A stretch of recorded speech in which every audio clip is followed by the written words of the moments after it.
Isso tem a ver com algumas perguntas que surgiram e até com esse termo que eu comentei no final do primeiro bloco, que é a segurança by design, ou a segurança a partir do uso, né? Quer dizer, é a segurança voltada para o início de todo o processo, mas também pensando no final. Quer dizer, é você imaginar que ela tem que estar, quando você está concebendo aquilo, mas imaginando também como ela vai ser usada na ponta. Eu acho que esse é um desafio. Eu estou trazendo essa questão porque, apesar de ter uma pergunta sobre segurança by design, isso foi um foco. Na semana passada estava em Brasília no Security Leaders regional, e esse tema foi bastante discutido. Quer dizer, como que você consegue pensar a segurança no início, mas também linkar com a ponta. Porque a segurança pode ser pensada, mas se não levar em conta o fator uso, quem vai usar? Né? Onde está? É o cliente? Isso é o varejo que está lançando uma solução que vai estar no e-commerce? Isso é a indústria que está colocando algo? Isso é a saúde que vai disponibilizar isso para uso, né, de um profissional que vai estar com o paciente? Então, é pensar o início e o fim e juntar as duas pontas. Seria um pouco nessa linha, Bruno? Seria. É uma maneira sensacional para nós, como gestores de segurança, mostrar o que está sendo feito também. Parar de sermos consultados somente no momento em que o problema acontece. Costuma lembrar, não, estamos sofrendo ataque, temos um incidente, vamos atacar o incidente, legal, é também parte do nosso trabalho, mas se eu conseguir fazer isso que a Graça comentou, que é estar junto com a necessidade, primeiro, olha, nasceu uma necessidade de negócio qualquer, e como eu vou conseguir fazer com que segurança seja linkada a essa necessidade, e depois revisitar isso. Não é porque não aconteceu um ataque que a segurança não está funcionando. Tá? Então, olha, pelo contrário, na verdade o ataque não aconteceu porque a segurança não está funcionando, desculpem. Mas revisitar isso e mostrar, falar assim, olha, tá vendo esse X milhões que a gente recebeu nesse mês? Eu tenho um processo de segurança por trás que está funcionando muito bem, porque a gente começou com ele lá no início. A gente linkou no design dessa solução segurança e conseguimos fazer isso. Até como que o Gustavo comentou, no IoT, em alguns casos isso ainda não é realidade, mas a gente já sabe que grandes empresas, não só do exemplo da geladeira, mas vocês devem ter visto aí nos últimos tempos notícias de carros sendo atacados, né? Chaves keyless, que não tem nada de novidade, com vulnerabilidades, as próprias centrais com vulnerabilidades, então isso também é algo que já está sendo estudado pelas montadoras para que a segurança nasça junto com essas controladoras. E do nosso lado também no IoT, é algo que, como eu disse lá no primeiro bloco, é um dos principais motivos da junção de Intel com McAfee, é atacar o mundo IoT. Eu acho que a consumerização, como o Tiziano citou, ela ainda não aconteceu, e quando eu olho e comparo dois cenários, comparando o IoT com a internet convencional, que nasceu há bastante tempo, muito mais tempo, eu acho que a gente está melhor com segurança do que a gente fez com a internet convencional. Com a internet convencional foi muito pior, porque ela explodiu e segurança foi plugada depois às pressas. Eu acho que no IoT ele ainda não explodiu. Talvez os dispositivos dentro das corporações, sim, os dispositivos de função única, chão de fábrica, etc., já estão conectados. Mas a consumerização, como que você Mas a consumerização ainda está acontecendo, e a gente ainda tem uma chance de ter segurança também. Aí que ainda pode ser trabalhado. Adriano? Então, uma coisa que eu acho que vai acontecer muito, que já está acontecendo, é grandes empresas chinesas fabricar equipamentos para a gente usar em casa, torta direita, né? Sem nenhum tipo aí de segurança de nada. Hoje você já consegue comprar aparelhinhos com Android, que você liga na sua televisão, né? Você não sabe nem de onde foi fabricado aquele equipamento, o que tem. Então isso eu acho que uma coisa que vai acontecer muito. Então a gente vai acabar comprando muita coisa chinesa por em casa. Vou colocar sensor na geladeira, vou colocar sensor não sei aonde, que vou lá no AliExpress, vou pagar barato, mas a gente não vai ter nenhuma ideia de como a segurança isso, exatamente, como que isso foi fabricado, foi planejado, né? Vamos usar e o torto direito. Acho que uma coisa vai acontecer aí no futuro. Marco. Acho que o mercado de energia pode contribuir um pouquinho com isso. A gente, os sistemas ICS, SCADA, que rodam nas subestações, nas hidrelétricas. Ótimo você tocar nesse enfim, tem também o quesito da inovação, você tem Energy Storage, a Green Energy, Smart Grid e tudo mais. Nos trouxe uma lição aprendida com relação a isso. Os sistemas desenvolvidos lá fora, aqui mesmo, não foram pensados em segurança. Então, os sistemas de SCADA, ICS, não foram pensados. O que acontece? Você até vê agora uma movimentação, então algumas empresas de de desenvolvimento de sistemas de escada, comprando empresas pequenas de segurança ou empresas pequenas Correndo de nicho para embutir no design do produto. Mas ainda assim, a gente, enquanto empresa, a gente se cerca disso. A gente tenta, pelo menos, se cercar disso. Segregando rede, colocando proteção, processos, enfim, para nos cercar. E isso, de fato, ajuda. Acho que o grande ponto do IoT é que está fora do nosso controle. Quando é o chinês, ou uma grande corporação, ou é um carro, ainda é legal. Porque ainda tem talvez um time que pensa nisso, pensa nesse design. O problema é que o IoT popularizou para que qualquer um possa produzir um produtozinho que vai funcionar para tal coisinha, vai atender um mercado X, Y, Z, e aquilo vira um boom, dissemina. E o que você, que não tem controle nenhum sobre um produto, mas que você permitiu que ele se integrasse aos teus sistemas, como é que você vai proteger? Você não tem como proteger, eu não vejo ainda uma situação de proteger. No máximo que você tem que ter, hoje, é uma forma de responder caso aquilo venha prejudicar o teu negócio. E aí, prejudicar vai além daquele dispositivo te atacar, de alguma forma. Mas daquela informação que, por desconhecimento do mercado ou do cliente, ele acha que ele está seguro ao usar aquele equipamento chinês ou desenvolvido aqui no Brasil, mas que consome informação de uma empresa XYZ, a nossa empresa, por exemplo. Aquilo ele está confiando que a segurança já está embutida e que a empresa que provê aquela informação está cuidando daquela proteção, quando na verdade não está, muitas vezes. Então esse é o grande desafio que eu vejo. Uma questão que eu quero, a gente está indo já para o final, aglutinar um pouco, a gente, em todos os nossos debates, a questão da conscientização sempre está presente. Eu quero mudar um pouquinho essa abordagem, trazendo um pouco mais para essa abordagem mais prática que a gente está começando a implementar a partir dessa série de debates sobre inovação. E sempre que a gente tiver a oportunidade de reunir vocês, tentar avaliar um pouco como se pode avançar nessas questões de conscientização. E um aspecto polêmico que está surgindo nesse sentido existe uma corrente que acha que toda essa evolução, tudo que a gente falou aqui, a transformação digital, o fato de hoje ter a internet das coisas evoluindo dentro das empresas, o fato dos usuários acabarem, de certa forma, usando a tecnologia e aprendendo com ela, hoje vocês já contam com uma vantagem, vocês contam com um usuário um pouco mais conscientizado. E existe uma turma que acha que não, que é o contrário. Quanto mais se disponibiliza aplicações, quanto mais se disponibiliza tudo isso, menos ele se preocupa muito mais com usar aquilo freneticamente, ganhar alguma vantagem competitiva e não está muito preocupado na questão da segurança. Então, assim, vamos mudar um pouquinho o discurso, né? A gente sabe que existem projetos, planos de conscientização, que é preciso informar, mas é uma geração que está usando. O que essa geração que está usando, mesmo dentro das empresas, está aprendendo em relação à segurança? Na opinião de vocês, isso está tendo algum valor, esse aprendizado? Isso pode significar para vocês, profissionais de segurança, algum avanço nesse sentido? Vamos ouvir um pouco vocês sobre isso. Gustavo, o que você acha? Você acha que o usuário pode aprender com isso e acabar sendo um elemento que contribua ou não? Olha, Graça, eu acho talvez que esse seja um dos fatores determinantes para a vitória nessa batalha.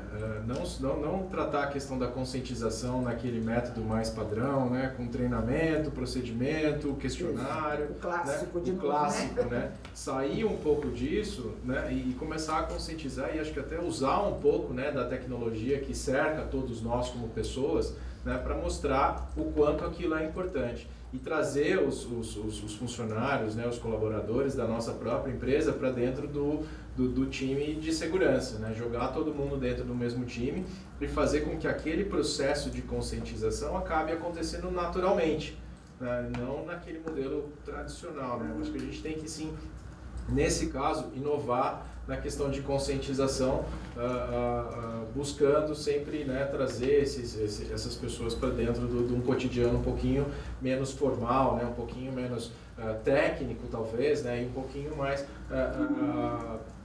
de experiência, um pouquinho mais de informações acerca do que acontece no mundo da segurança. Doutor Negrão, você acha que os médicos, os profissionais de saúde, os dentistas, à medida que eles também, como profissionais, estão usando tecnologia, né, seja no trabalho, seja em casa, você acha que isso traz um aprendizado e isso pode facilitar na hora de implementar um modelo de segurança dentro de um hospital, dentro de uma clínica? Olha, o que eu noto, porque existe um gap, uma diferença muito grande do que é a conscientização do usuário e a velocidade com que são apresentados aplicativos para esse usuário. Então, eu estava aqui pensando, embora não seja exatamente o tema, mas eu acho que também tem alguma coisa nesse border, que é o seguinte: eu tenho, por exemplo, colegas, eu tenho amigos que estão hoje no Facebook, tem grupos que têm 1 milhão de seguidores. Um dado que eu não conhecia, até o último congresso da Sociedade Brasileira de Odontologia Estética, eu conversando com o pessoal, então existe um grupo que tem 1 milhão de seguidores. Esse grupo, o que ele está interessado? Ele está interessado em segurança do trabalho dele? Não. Ele está interessado no marketing que esse 1 milhão de seguidores está trazendo para ele como dentista. O que isso está abrindo de janela de negócio, de oportunidade de negócio. Então, eu tenho profissionais, por exemplo, e eu fiz isso durante muito tempo atrás, há 30 anos atrás, quando eu comecei a fazer implante. Mas a gente pegava uma malinha e ia operar no norte, ou no sul, sei lá, em algum lugar. Hoje, o camarada tem, o pessoal que tem esse 1 milhão de seguidores, eles deslocam um grupo para o Pará, por exemplo, se lá tem alguém que tenha recursos para fazer dentro daquilo que ele tem de recurso de odontologia para resolver o problema de um empresário que se dispõe a pagar isso. E existe, embora eu estou só trazendo como dado para vocês, a gente está linkado mundialmente. Existem grupos, inclusive um dos grupos brasileiros, em que estão linkados hoje mundialmente. Então você tem casos que são discutidos, casos simples de odontologia ou de odontologia estética, que é o nosso caso, em que você discute com diversos profissionais, e os melhores profissionais, os alumni de diversos locais. Então, o que eu fico aqui pensando é o seguinte: você tem um sem número de aplicativos ou de coisas novas que estão vindo, mas você não tem uma conscientização do usuário de que essas coisas novas têm um monte de risco e a gente não admite esse risco. Assim como eu estava prestando atenção a respeito dos hospitais, das clínicas e tal, que foi uma coisa que me passou. Mas para a comunidade, assim como tem na minha comunidade odontológica, mas tem também na comunidade médica e em outras comunidades. O risco, se assume um risco muito grande, sem saber, em detrimento ao marketing. Eu tô num espaço de tempo agora que eu estou em crise, que a crise é geral, mas eu vejo assim, quando eu estou em crise, eu vejo muito mais oportunidade de crescimento do que propriamente para a crise. Se eu olhar para a crise, eu vou ficar para trás. Eu tenho que entender que essa crise é uma oportunidade de crescimento para mim. E o usuário, que eu estou vendo dos usuários é isso. Eles estão arriscando, comprando risco e entrando e fazendo em detrimento ao marketing que ele tem uma exposição virtual enorme. Então, esses são pontos que ainda não foram muito bem esclarecidos e abordados de como se pode fazer uma conscientização disso, visando aproveitando todo esse ímpeto de uso a partir do marketing. Então, como eu falei, tem muitos que acham que, na verdade, essa conscientização, quer dizer, o fato de estar usando mais, seja para marketing ou qualquer outra função, não vai trazer uma melhor experiência na questão da segurança. Ao contrário, só vai cada vez mais trazer mais riscos. Então, não há um aprendizado natural no uso dessas soluções, né? O que você acha? De fato, eu concordo com o Dr. Negrão, porque o business dos dentistas não é entender de risco de segurança, não é esse o caso. Então, o usuário por si só, em utilizar essas tecnologias, ele vai se conscientizar? Eu acho muito difícil. A questão são os profissionais de segurança, no momento de fazerem a conscientização, falar uma linguagem que ele entenda. Não adianta você chegar e falar assim, olha, o risco de dados bancários numa base de dados armazenados. O dentista não vai saber o que é isso. Diferentemente de você virar e falar assim, olha, se você colocar dados de seu cliente numa rede social, todo mundo daquela comunidade vai ver e pode ter dado ali que ele não, que é protegido por sigilo. Então, nossa, de fato. Então, é você falar a linguagem do negócio. E aí é o desafio de no momento de desenhar o processo de conscientização, de você falar com o seu usuário, de você falar com o seu business, você ir lá. E aí mudando essa abordagem, eu acredito que aí muda a forma que, no momento que o negócio estiver desenvolvendo novos produtos, novos projetos, eu acho que isso aqui pode ser um risco. E eles passarem a nos procurar. Eu acho que esse é mudar um pouquinho a abordagem. Graça. Sim. Obrigado. Além do processo interno, né, de uma empresa, existe o modelo tradicional, né, de conscientização que a gente abordou, ele tem que ser evoluído, ele tem que ter um processo de inovação, talvez tá mais próximo do funcionário, do colaborador. Mas acho que a coisa vem antes ainda. Acho que tem a questão daquele colaborador que antes que não é colaborador naquele momento, é uma pessoa comum, usuária de tecnologia. Ela também tem um processo de conscientização antes ainda. Ela tem que vir já com algo já dentro, né, do conhecimento dela. Acho que o processo de uma mídia próximo de uma área de segurança, né, tem aquele exemplo do banco alemão que armou uma tenda, foi entrevistando pessoas e foi mostrando, olha, conforme eu conversando com ele, lendo a mão dele, na verdade estava acessando a internet bank dele, o e-mail dele, e mostrou tudo isso em questão de minutos. Acho que aí também nasce um processo de inovação da conscientização. Essa pessoa vai virar um funcionário com uma visão de segurança um pouco melhor. E aí é um fator que atribuía um processo de segurança mais forte e mais consistente também. E até mesmo para você conscientizar as pessoas, você tem que muitas vezes tocar naquilo que é mais pessoal. Então você trazer a pessoa dizendo o seguinte, trazendo usos de casos, né, de uma forma bem simples, dizendo o seguinte, olha, da mesma forma que você protege o seu internet banking, você tem uma reputação digital, que muitas das pessoas nem entendem disso. Então, assim, aquilo que você está compartilhando, aquilo que você está dizendo numa rede, pode muitas vezes ser o fator decisivo, por exemplo, no processo de seleção, ou até mesmo de repente, dele ser uma vítima de algum ataque. A famosa pergunta, né? Você deixaria sua carteira na mesa e sairia do local? Eu acho que não. Então, é trazer essas realidades pessoais para um ambiente mais de segurança técnica, né? Mas eu ainda tenho uma questão aqui. Por exemplo, nós profissionais de segurança, eu falo isso como uma crítica para nós mesmos, tá? Para nós mesmos. O submundo se organiza. Exato. O submundo se organiza muito bem, tem fóruns, mesmo que a gente não saiba, eles estão lá se organizando para futuros ataques. E nós profissionais de segurança, muitas vezes estamos isolados, no nosso mundinho, no meu silo, no meu pedaço. E muitas vezes, por exemplo, essas reuniões que nós temos aqui é uma oportunidade ótima para a gente poder estar discutindo e até mesmo passando conscientização para quem está do outro lado nos escutando. Para de repente refletir e dizer o seguinte, puxa vida, isso que esse pessoal está dizendo pode mudar. Então, de repente, eu acho que nós, comunidade de segurança, também precisamos ser um pouco mais ativos nesse ponto. Só sobre a conscientização do usuário, Graça, eu fico do lado do que quanto mais recurso, menos preocupado ele está. Mas eu acho que a gente tem dois tipos de usuário hoje. Não dá para ir aprendendo com a dor, não. A turma que está do outro lado, eu acho que vai aprendendo com a dor. Exatamente isso. Eu acho que o usuário que não nasceu na era da internet, que a internet chegou depois, ele ainda tem um pouco mais de consciência por receio. Ele nasceu com medo da internet. Então tinha aquela época de, não, internet banking, não, eu vou no banco. Entendeu? Então, esse medo causa um pouco mais de consciência mesmo com os dispositivos novos, o que também não resolve o problema. Agora, quem nasceu na internet, a geração mais nova é aquela história, alguém citou a geração do share, né, do compartilhamento. Isso é conflitivo com segurança.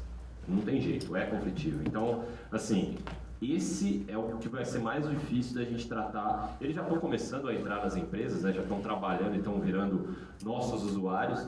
Eu acho que esses são mais difíceis até do que nasceu fora da internet. Mas eu fico do lado do que mais recurso, menos consciência. Mais recurso, menos consciência, ótimo.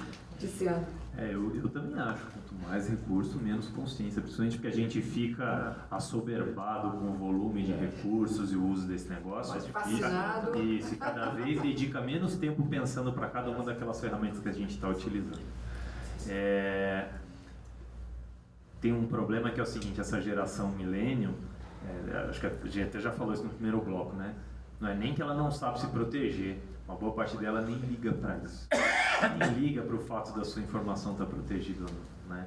Você falou sobre isso no início, né? Que eles não estão muito preocupados. E aí você tem quem não tem muita compreensão e que não consegue se proteger, e o que tem que não liga para isso.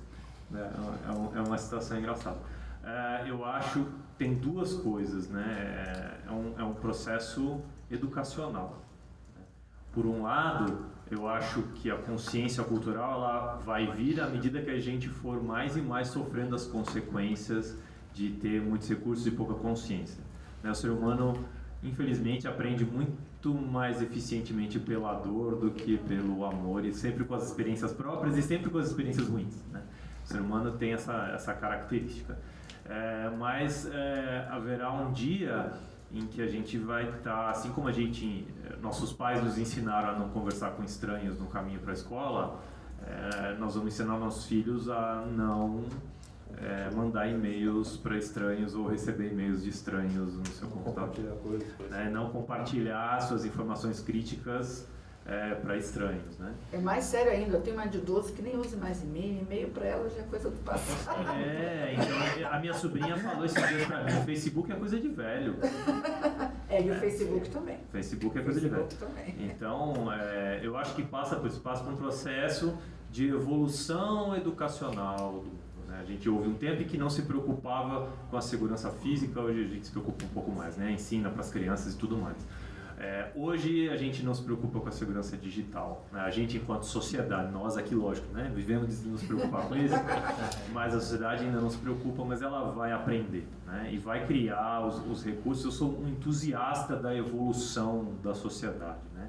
Quando a gente pensa assim, nós estamos vivendo a pior época, né? Tem gente que tem esse pensamento, né, da história, mas se você olhar para trás a gente já passou por períodos muito piores, né? Eu sou muito crente na nossa capacidade humana de evoluir. E eu acho que a gente vai evoluir nesse sentido também. Mas não vai ser sem as dores que nós vamos aprender e que nós vamos criar mecanismos de educação das próximas gerações e como se proteger desse tipo de coisa. Eu acho que a gente tem que, exatamente como profissionais de segurança, a gente tem que evoluir a nossa linguagem. E aí usar informações, até a forma como os jovens utilizar recursos de criar laboratórios reais, utilizar recursos de gamification, são coisas que conseguem automaticamente você criar conscientização e usando a linguagem adequada. Acho que como a Larissa comentou na questão de a gente tem que usar para o business, a gente também tem que usar para a nova geração milênio que está vindo aí trabalhar com a gente agora. É muito interessante esse tema, vocês mandaram muitas perguntas sobre isso, mas em todos os nossos debates a gente vai estar tratando a questão da conscientização e da educação sob um ponto de vista também inovador. Levar um pouco essa discussão e tentar entender um pouco a linguagem, os novos modelos e como isso tudo vai evoluir. Para finalizar, eu trago na verdade uma observação de um dos participantes, que não é nenhuma pergunta, mas volta à discussão inicial nossa sobre inovação. E se vale a pena inovar e correr risco, né? E se temos que compartilhar isso, então que essa seja a nossa função como profissionais de segurança. Compartilhar também os nossos modelos para que a gente contribua para toda essa evolução. Então, agradeço a vocês que estiveram conosco e contribuíram com perguntas, comentários como esse, a todos que estiveram no nosso estúdio também, e vamos continuar nessa discussão. O assunto com certeza não se esgota. A gente continua falando de inovação em outros setores. Eu conto com a participação de vocês nos próximos encontros. Obrigada e tenham uma boa tarde.